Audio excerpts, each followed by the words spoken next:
I'm sorry, guys, I wasn't here the first part of the day. Have we done anything? First of all, I'd really like, this is really a pleasure for me. You got to bear with me. I don't talk real well because I had a stroke, so sometimes I have to walk around the tree 2 or 3 times. But I see some of my old teachers, and I am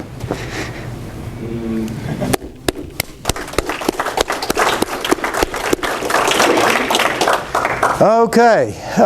Is there anything in particular that we haven't done, or somebody like to do? Or okay. Well, let's go back to the last thing that you talked about, if you will, please. We were talking about the aspect of Carl Guys.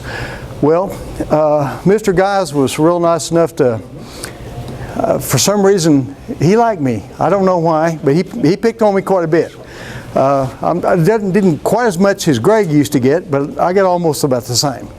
The big aspect about Carl, what he did this for me, and this is really funny.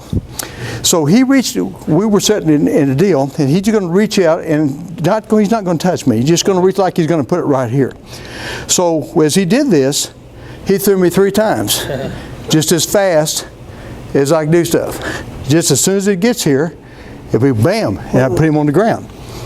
So he goes, I asked him, I said, why in the world, you can't do that, Sensei.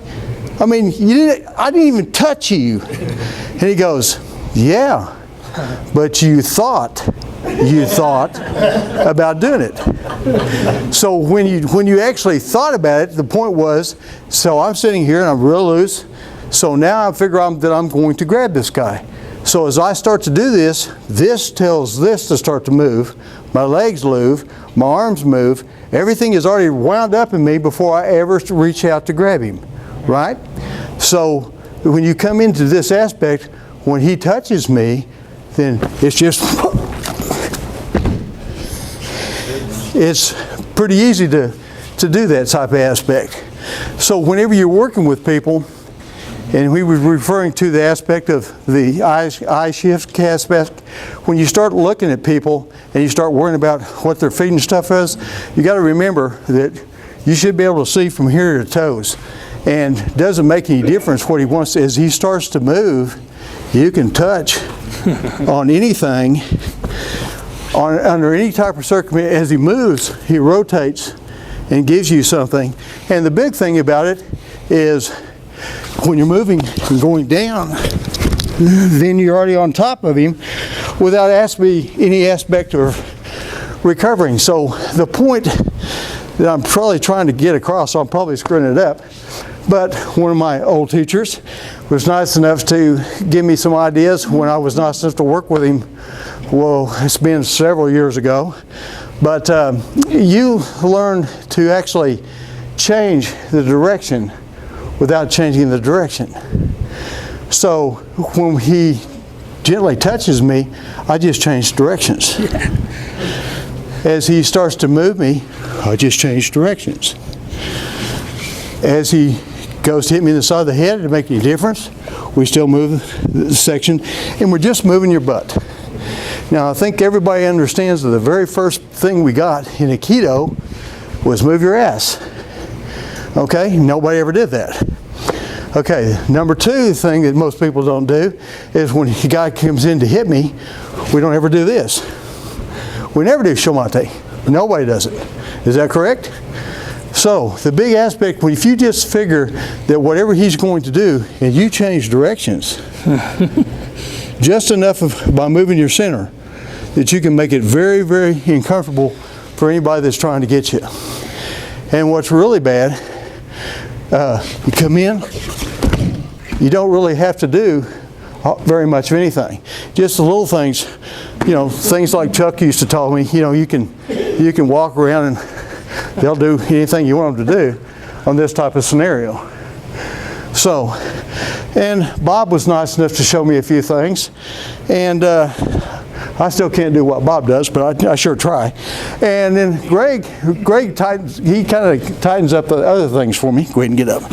He shows me some stuff when we were going for the Nationals, so I got to play with him quite a bit, trying to get in that position. So I'm just very thankful for all these guys. Now, the only other thing I really could say on this thing is when you're really dealing with 1 or 2 or 3 applications, if by moving your center and not focusing on everything, you can basically do that with anything he wants to do. And if he's going to hit me or move, he does.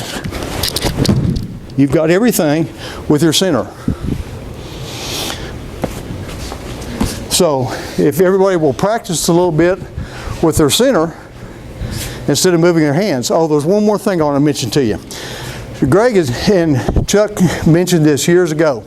When we were doing this thing, when we're trying to get the Kazushi, we push or we pull.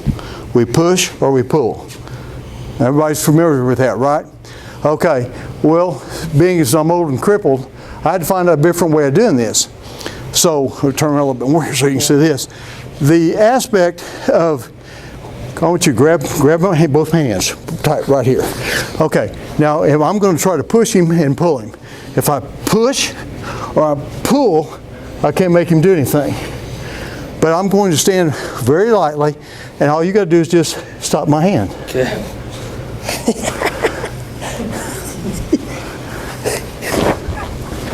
What we're doing is basically doing a spear, like an oval spear. So once you make a contact, if I got both hands and I'm locked up here, and you just make one circle, you make, let me turn it this way. You just make a circle like this very slowly. I'm going to try to hold you. Okay, now just go make it sort of sideways. So the point is that the pushing and pulling still works exceptionally well, but this design makes it so much easier to control people. So you guys might give that a try. Thank you very much.